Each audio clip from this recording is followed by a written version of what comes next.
ప్రభువాక్య సందేశాలు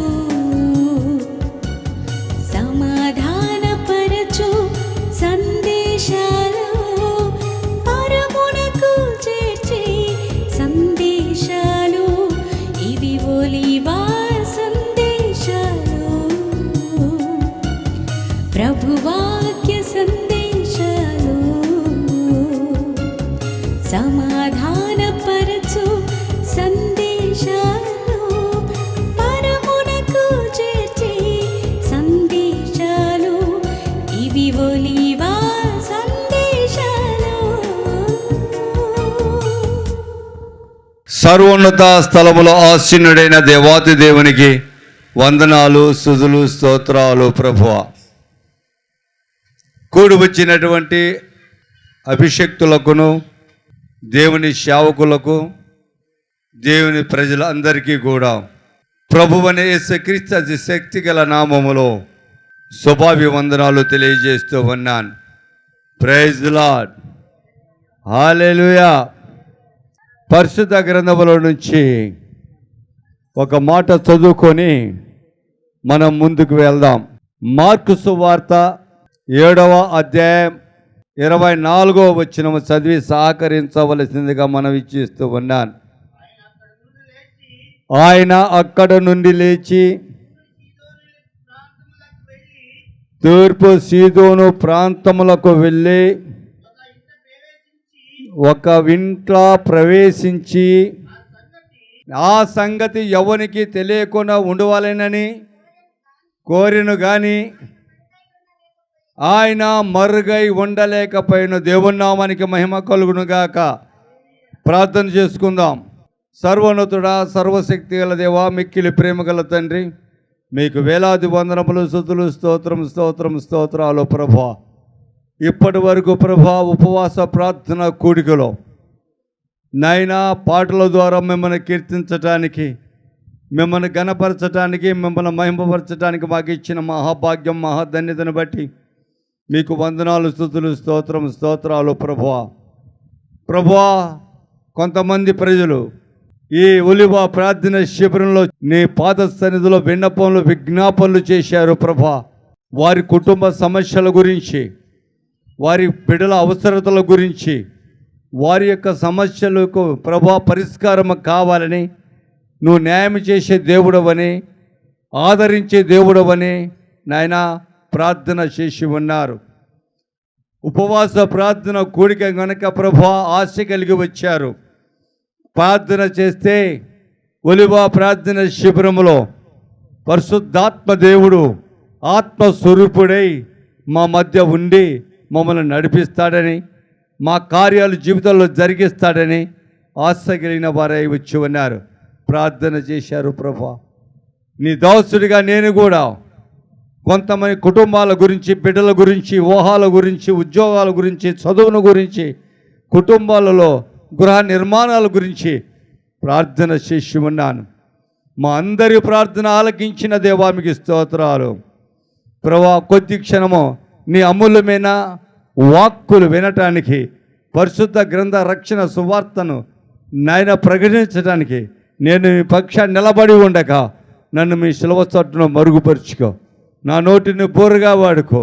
కూడి వచ్చిన నీ ప్రజలతో, ఈ మైకు యంత్రం ద్వారా వింటున్న వారితోనూ, ప్రవచన టెలివిజన్ టీవీ ఛానల్ ద్వారా వింటున్న వారందరితోనూ మీరు సూటిగా స్పష్టంగా మాట్లాడండి. మీరు మాట్లాడు ప్రతి మాట ప్రతి ఒక్క హృదయంలో పదిలపరుచుకొని నాయనా వారి జీవితాలు మార్చుకొని, వాళ్ళ ఆలోచనలు మార్చుకొని, వారి నడక ప్రవర్తన మార్చుకొని నిన్ను లోకరక్షకుడిగా అంగీకరించి జీవించే మహాభాగ్యము, మహాధన్యతను అనుగ్రహించమని మా ప్రభువుని యేసు నామములో అడిగి వేడుకొంచున్నాను పరమ తండ్రి. ఆమేన్, ఆమేన్. ఇక్కడ చదివినటువంటి వాక్యము మనం గమనిస్తే నా ప్రియ సహోదరి సహోదరుడా, సీదోను ప్రాంతంలో ఉన్న ఒక స్త్రీ, అంతకుముందు ఆ స్త్రీ కానాని ప్రాంతానికి చెందిన స్త్రీ, యేసు ప్రభువారు ఆ ప్రాంతంలోకి చేరి ఒక గృహంలో ప్రవేశించి విశ్రాంతి తీసుకోవాలని ఆశపడినాడు. కానీ ఆయన అనుకున్నది జరగల. ఎందుకంటే వెలుగు ఎప్పుడు ప్రకాశిస్తుంది. ఏమవుతుందమ్మా? ప్రకాశించటం అంటే క్రాంతి ఇస్తుంది, వెలుగుని ఇస్తుంది. యేసు ప్రభువారు లోకమునకు వెలుగే ఉన్నాడు, కానీ ఆయన మరుగై ఉండాలని ఆశపడినాడు. ఏమై ఉండాలని ఆశపడినాడు? మరుగై ఉండాలని ఆశపడినాడు. కానీ ఆ మరుగై ఉండడానికి ఆయన వెలుగు. ఆయన ఎటువంటి వాడు? వెలుగే ఉన్నాడు, లోకానికి వెలుగే ఉన్నాడు, మనుషులకు వెలుగే ఉన్నవాడు. నమ్మిన వారు గట్టిగా చప్పట్లు కొట్టి మహిమపరచో. నేను మనుషులకు వెలుగే, జీవపు వెలుగునై ఉన్నానని యోహాను సువార్త 1:4-5 ప్రకారము నేను లోకమునకు వెలుగే ఉన్నానని యోహాను సువార్త 8-12 ప్రకారము మన లేఖన ద్వారా మాట్లాడిన నజరేయుడైన యేసయ్య పలికిన ఆ మాట లోకానికి వెలుగే ఉన్నాడు, మనుషులకు జీవపు వెలుగే ఉన్నాడు. వెలుగు వెలుగుగానే ఉంటుంది. ఆయన మరుగుపరచలేకపోయాడు. అనుకున్నాడు నేను మరుగుపరచబడాలి, విశ్రాంతి తీసుకోవాలనుకున్నాడు, కానీ అది అసాధ్యమని తేలిపోయింది. ఎందుకో తెలుసా? ఆ యొక్క స్థలానికి వచ్చినట్టు, ఆ స్థలానికి వస్తున్నట్టు ముందే తెలిసిపోయింది. ఎవరికి తెలిసిపోయింది? ఆ ప్రాంత ప్రజలందరికీ తెలిసిపోయింది. యేసు ఎటువంటి వాడో, యేసు ప్రభువారు ఎటువంటి కార్యాలు చేయగలిగిన వాడో, ఎటువంటి మహిమ కార్యాలు చేయగలడో అందరూ గ్రహించలాగా ముందే ఆ ప్రాంత ప్రజలందరికీ తెలుసు. వారందరూ ఎదురు చూస్తున్నారు. ఎప్పుడు మా ప్రాంతానికి వస్తాడా? ఎప్పుడు మా ప్రాంత ప్రజలను దర్శిస్తాడా? ఎప్పుడు మా ప్రాంత ప్రజలు మేలు పొందుతారా? ఎప్పుడు మా ప్రాంత ప్రజలు యేసయ్య చేతి కింద గొప్ప కార్యాలు చూస్తారని నిరీక్షణ కలిగిన వారై ఎదురు చూస్తున్నటువంటి ప్రాంతం అది. చూడండి, మార్కు సువార్త 3:8 మాట రాయబడింది. మరియు ఆయన ఇన్ని గొప్ప కార్యాలు చేయుచున్నాడని విని యెరూషలేము నుండి, యోర్దాను నది అవతల నుండి, తూర్పు సీదోను ప్రాంతంలో ప్రజలను అందరూ కూడా ఆయన యొద్దకు ఏమైనారంట? గుంపులు గుంపులుగా వస్తూ ఉన్నారంట. Praise Lord. చెప్పకూడదు, దేవుని మహిమపరచండి. గుంపులు గుంపులుగా ఎవరి దగ్గరికి వస్తారు? యేసయ్య ద్వారా మేలు పొందటానికి వస్తారు. Praise Lord. కానీ ఈనాడు ప్రజలు గుంపులు గుంపులుగా ఎక్కడికి వెళ్తున్నారు? ఎక్కడికి వెళ్తున్నారు? వేషధారణ వేశ్య వాళ్ళ దగ్గరికి వెళ్తున్నారు. మాయ మాటలు చెప్పే వారి దగ్గరికి వెళ్తున్నారు. గుంపులు గుంపులుగా బజార్ల మట్టి. ఎందుకు తెలుసా? వాడిచ్చే రూపాయి కోసం, వాడిచ్చే మందు బాటల కోసం, వాడిచ్చే పలావ్ ప్యాకెట్ కోసం గుంపులు గుంపులుగా వెళ్తున్నారు. Praise Lord. వెళ్తున్నారా లేదా? యేసుక్రీస్తు రక్షణ సువార్త ప్రకటించబడుతుంది. యేసుక్రీస్తు వారి మాటలు వింటే మనకు మేలు జరుగుతుంది. రండి, రక్షణ సువార్త వినండి అని కరపత్రాలు వేసి బహిరంగంగా రోడ్ల మీద, మందిరాలలో సువార్త ప్రకటిస్తుంటే ఇప్పుడు కాదులే, మరొక్కసారి వస్తాం. ఇప్పుడు ఏంటంటే, ఇప్పుడు మరొక్కసారి వస్తున్నాం. లేదు, ప్యాకెట్ ఇచ్చేవాడు వస్తున్నాడు అంటే రేపు మళ్ళీ చూసుకొచ్చి రేపు మా పనికి వెళ్ళొచ్చు, ఈరోజు ప్యాకెట్ దగ్గరికి వెళ్తాం. ఎక్కడికి వెళ్తారంట? ప్యాకెట్ దగ్గరికి వెళ్తాడు. Praise Lord. ఈనాటి ప్రజల జీవితాలు, నేను అందరి గురించి మాట్లాడటంలా, క్రైస్తవుల గురించి మాట్లాడుతున్నా, క్రైస్తవ సమాజాన్ని గురించి మాట్లాడుతున్నా, యేసును అంగీకరించిన వారి గురించి మాట్లాడుతున్నాను. అందుకే యేసయ్య అంటాడు, అరే నువ్వు ఒక్కడికి దాసుడుగా ఉండరా, ఇద్దరికి దాసుడుగా ఉండకు. ఒకరిని తిరస్కరించమంటున్నాడు.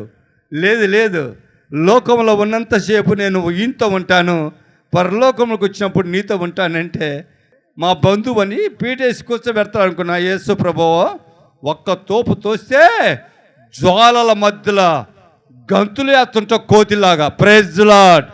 హల్లెలూయా. జాగ్రత్త. ఈ భూమి మీద సజీవుడు సజీవురాలు ఉండగానే యేసయ్య సువార్త వినటానికి గుంపులు గుంపులుగా వెళ్ళండి. తీర్పు సీదోను ప్రాంతం నుంచి వచ్చిన వారు సైతం, యోర్దాను నది ప్రాంతం నుంచి వచ్చిన వారు సైతం, అనేక దేశాల గ్రామాల నుంచి ఆయన యేసయ్య వస్తున్నాడని తెలిస్తే చాలు పరుగులు తీశారంట. గుంపులు గుంపుగా లక్షల మంది కూడుకొని ఒక్కొక్క మాట, అమూల్యమైన మాట వింటే వాళ్ళు బాగుపడినారంట. Praise lord. ఆ యొక్క తూర్పు సీదోను ప్రాంతానికి యేసు ప్రభు వెళ్ళినప్పుడు ఆ వెలుగై ఉన్న యేసయ్య, మనుషులను జీవపు వెలుగులోనికి నడిపించే యేసయ్య, చీకటి బ్రతుకులను వెలుగుమయం చేయగలిగిన యేసయ్య, నీ ఇంటిని వెలుగుగా మార్చగలిగిన యేసయ్య వచ్చాడని తెలిసినప్పుడు ఆ కుమార్తె పరుగుడు అక్కడికి వెళ్ళిందంట. ఎవరి దగ్గరికి వెళ్ళింది? యేసయ్య దగ్గరికి వెళ్ళింది. ఎందుకు? ఆయన సన్నిధిలో మొరపెట్టడానికి వెళ్ళింది. ఆయన సన్నిధిలో ఏం చేయటానికి వెళ్ళింది? ప్రార్థన చేయటానికి వెళ్ళింది. ఆయన సన్నిధిలో ఎందుకు వెళ్ళింది? ఆమె సమస్య కుమ్మరించడానికి కన్నీరుతో వెళ్ళిందంట. Praise lord. కన్నీటి ప్రార్థన చేయటానికి వెళ్ళింది. ప్రార్థన చేయమంటే పెదవుల ద్వారా చేసేస్తారు. ఏంటి చేస్తారు? పెదవులే పైన ఆడిస్తారు టకటకటకటగా. హృదయపూర్వకంగా తెలిసి నాకు బాగా తెలుస్తుంది ఎవరు ఎటువంటి ప్రార్థన చేస్తున్నారో, వాళ్ళ ఆధ్యాత్మిక జీవితం ఎటువంటిదో, వాళ్ళ ఆత్మీయ జీవితం ఎటువంటిదో, వారి నడక ఎటువంటిదో వారి ప్రార్థన బట్టి నేను చెప్పగలను. Praise lord. హల్లెలూయా. నా ప్రియ సహోదరి సహోదరుడా, తూర్పు సీదోను ప్రాంతంలో ఉన్న ఆ కనాని స్త్రీ అక్కడికి వెళ్ళిందంట. దేవుని పాద సన్నిధిలో పాదాలు పట్టుకొని గోజాడటానికి, కన్నీరు కార్చి ఆయన పాదాలు తుడిచి నన్ను బ్రతికించు, నా బిడ్డను బ్రతికించు అని చెప్పడానికి వెళ్ళిందంట. దేవుని నామానికి మహిమ కలుగును గాక. ఎట్లా వెళ్ళింది? ఏ రీతిలో వెళ్ళింది చూడండి. మార్కు సువార్త 7వ అధ్యాయం 25, 26, 27 వచనం చూడండి. అపవిత్రాత్మ పట్టిన ఒక చిన్న కుమార్తె పట్టినటువంటి ఒక స్త్రీ ఆయనను గురించి విని ఆయన పాదముల మీద పడి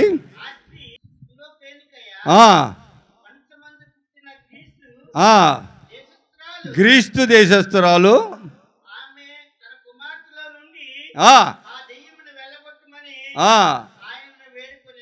ప్రైజ్ లార్డ్. మత్తయి సువార్త 15వ అధ్యాయం 22వ వచనం చదువు. యేసు అక్కడి నుంచి బయలుదేరి తూర్పు సీదోను ప్రాంతంలోకి వెళ్ళగా ఇదిగో ఆ ప్రాంతంలో నుండి కానాను స్త్రీ ఒకటి వచ్చి, ప్రభువా, దావీదు కుమారుడా, నన్ను కరుణింపమని నా కుమార్తె దయ్యమును బట్టి బహు బాధపడుతున్నదని ఏం వేసాను? కేకలు వేసిందంట. Praise lord. నార్మల్గా చెప్పొచ్చుగా, సాధారణంగా దగ్గరికి వెళ్ళి చెప్పొచ్చుగా. ఎందుకు కేకలు వేసింది? కేకలు చేయాల్సిన అవసరం ఏముంది? దావీదు కుమారుడైన యేసు, నన్ను కరుణించు, నా కుమార్తె దైవం బట్టి బహు బాధపడుతున్నదయ్యా అని కేకలు వేస్తుందంట. Praise lord. అంటే ఆమెను దాటి వెళ్ళిపోతున్నాడు. ఆమె మాట వినకుండా వెళ్ళిపోతాడేమో. ఆమె చేసిన మనవి ఆయన పాద సన్నిధికి చేరలేకపోతుందేమో, ఆయన జవాబు ఇవ్వడేమో అనేటువంటి భయము, ఆందోళన తన హృదయంలో ఉన్నప్పుడు, తన హృదయంలో కలిగినప్పుడు ఈ కేకలు వినపడతాయి. ఈ కేకలు వినపడతాయి.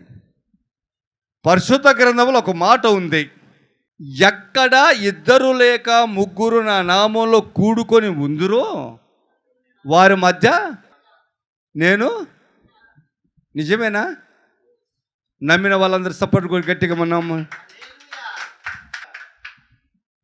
ఆమె అన్ని కేకలు వేసిందే, దావీదు కుమారుడా, నా కుమార్తె దెయ్యము బట్టి నశించిపోతుందయ్యా, నా కుమార్తెను బ్రతికించు, విడిపించు అని కేకలు వేసిందే. మందిరములో ప్రభువారు నేను ఉంటానమ్మా, నా నామం పెట్టే 2-3 కూడుకొని ఎక్కడో ఉంటారు, అక్కడ నేను ఉంటాను, ఆత్మస్వరూపుడినై నీ ప్రార్థన ఆలకిస్తుంటాను, నీ ప్రవర్తనని చూస్తున్నాను, నువ్వు ఎలా కూర్చున్నావో, నువ్వు ఏమి ఆలోచన చేస్తున్నావో, నువ్వు ఏం తలంచుతున్నావో, ఏమి విజ్ఞాపనం చేస్తున్నావో, నా కొరకు వచ్చావా, కుమార్ గారి కోసం వచ్చావా, డబ్బుల కోసం వచ్చావా, ఏమండి ఎందుకోసం వచ్చావు, భోజనాల కోసం వచ్చావా అని ఆయన హృదయ అంతరంగ ఆలోచన ఎరిగిన దేవుడు నిన్ను చూస్తున్నాడు నా ప్రియ సహోదరి సహోదరుడా అనే భయము నీకెందుకు లేదు? ప్రార్థన చేసుకోండి, ఉపవాస ప్రార్థన, ఒలివ ప్రార్థన శిబిరంలో సర్వశక్తి గల దేవుడు ఆత్మస్వరూపుడై ఉన్నాడని చెప్తే ప్రార్థన చేసుకోవటానికి చిన్నతనం. చిన్నయ్యా, ఎవరి కోసం వచ్చావు, ఎందుకు వచ్చావు? నోరు ఎత్తి గట్టిగా నీ సమస్య చెప్పుకోవటానికి నీకే సిగ్గైతే ఆయన ఎందుకు నిన్ను బాగు చేస్తాడు? నీ సమస్య నువ్వు చెప్పుకోవడానికి నీకే అవమానం అనుకుంటే ఆయన నీకెందుకు జవాబిస్తాడు? ఇదిగో కేకలు వేస్తుంది ఆ కుమార్తె, దాటిపోతాడేమో, నా మాట వినపడదేమో, ఇంతమంది మాట్లాడుతున్న శబ్దంలో నా మాట ఆయన పాద సన్నిధిగా హృదయాన్ని తాగుతుందో లేదో అని కేకలు వేస్తుందంట. దావీదు కుమారుడా, నా కుమార్తె దెయ్యం బట్టి బహు బాధపడుతుందయ్యా, ఆమెకు విడుదల దయచేయి. నా ప్రియ సహోదరి సహోదర, ఇది హృదయం నుంచి రావాలి. మన హృదయాల నుంచి వస్తే అప్పుడు ప్రార్థనకు జవాబు వస్తుంది. ఎలుగెత్తి ప్రార్థన చేయాలి. దేవుని సన్నిధిలో ఎవరో పిలుస్తున్నారు. ఆ యొక్క ఎరుకో పట్టణంలో కేక వేస్తే కొంతమంది ఉన్నారంట, అరే నిన్ను దాటి వెళ్ళిపోయారు లేరా, ఎందుకు ఆ గుట్టుని చూసి అంటున్నారంట, ఆపో నీ కేకలు వినపడవు కానీ అన్నాడంట. ఏంటి దాటిపోయాడా, ఎంత దూరం వెళ్ళాడు అన్నాడు. శక్తి పుంజుకున్నాడంట. దావీదు కుమారుడా అని గట్టిగా కేకేశాడంట. ఆ దెబ్బకు ఆగిపోయాడు దేవుడు. యేసయ్య ప్రైజ్ లార్డ్. అప్పుడు అనుకున్నాడు, మనం చెప్పటం బుద్ధి తక్కువ గుడ్డోడికి, లేకుంటే ఆయన వెళ్ళిపోయేటోడు, ఈయన మాటిని ఆగిపోయాడు దేవుడు అనుకున్నాడంట. Praise lord. చూసావా, ఆగిపోతాడు. మన కేకకి శక్తి పొందుకోవాలి, ఆత్మీయ బలం పొందుకోవాలి, ప్రార్థన ఆత్మ శక్తి పొందుకోవాలి. అది యేసయ్య పాద సన్నిధిలో ఒలివ ప్రార్థన శిబిరమా, అది రోడ్డా, అది మైదానమా, అది చెట్ట, అది సమస్య కాదు.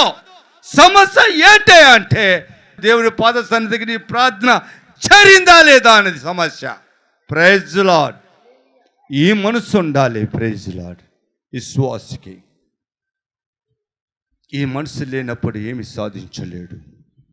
మత్తయి సువార్త 15వ అధ్యాయం 23-24 వచ్చిన చదువు.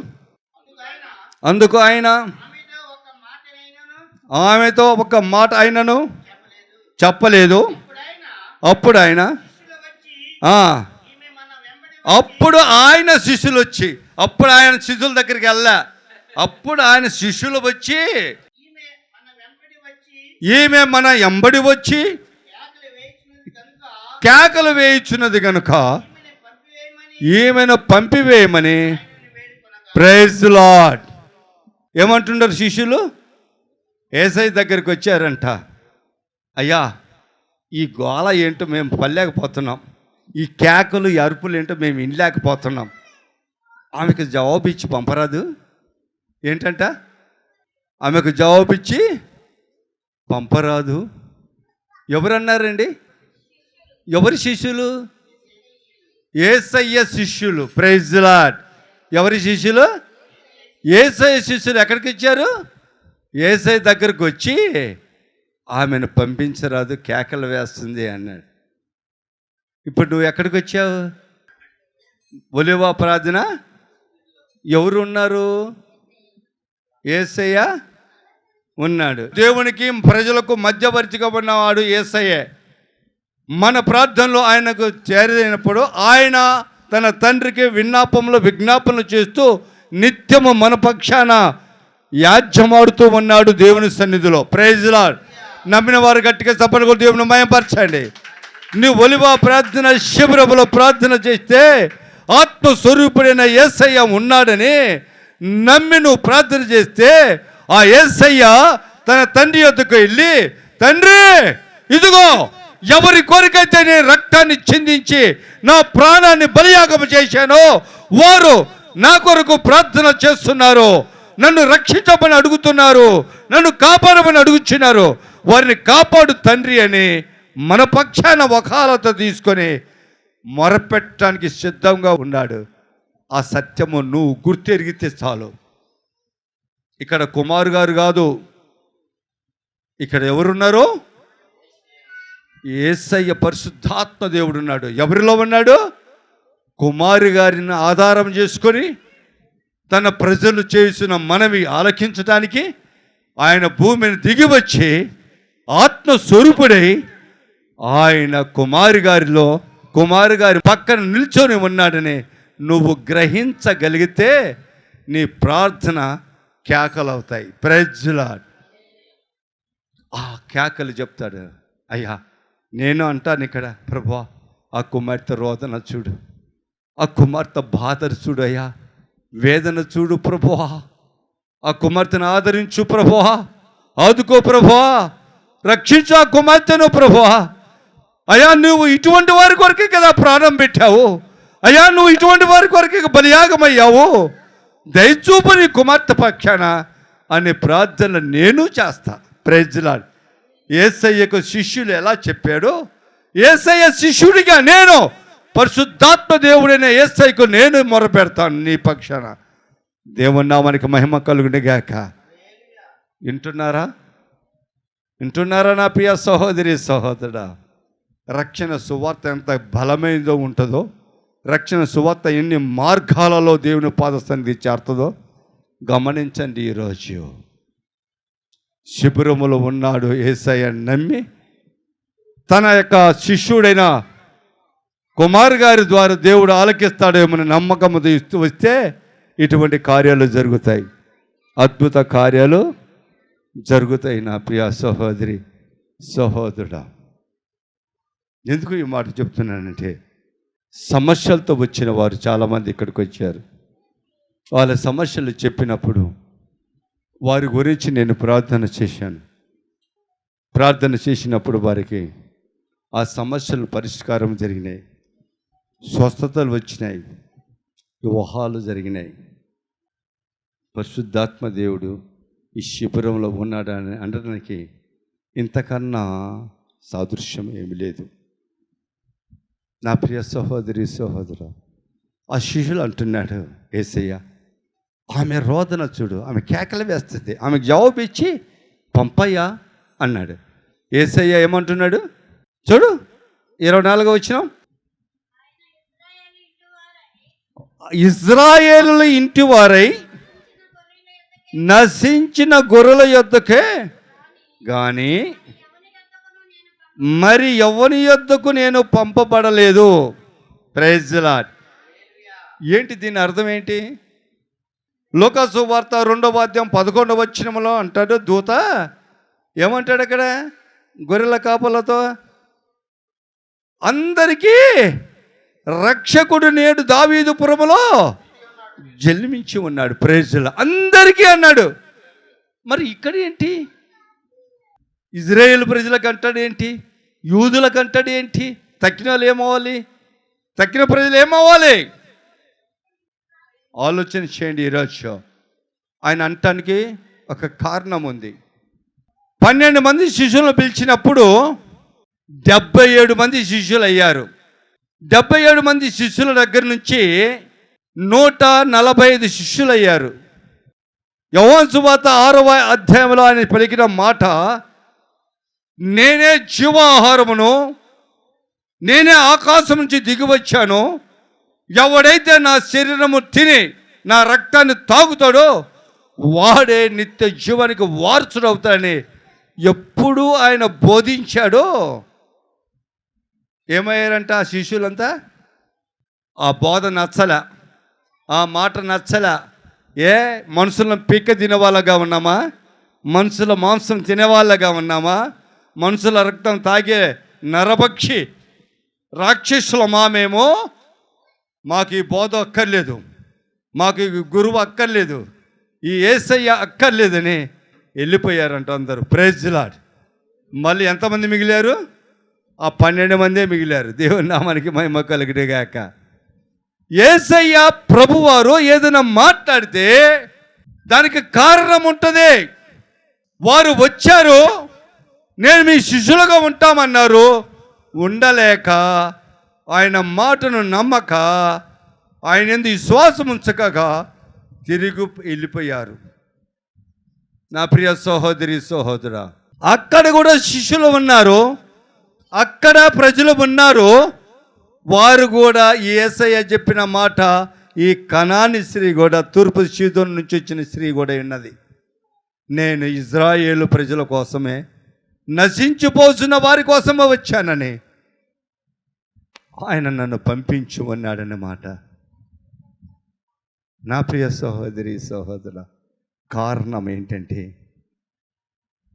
నువ్వు ఏ విశ్వాసముతో నమ్మకంతో వచ్చావో అది స్థిరమైందియా కాదా?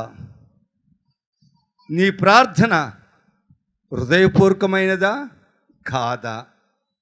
నువ్వు ఎలా వచ్చావు? నీ హృదయం ఏమై ఉన్నది?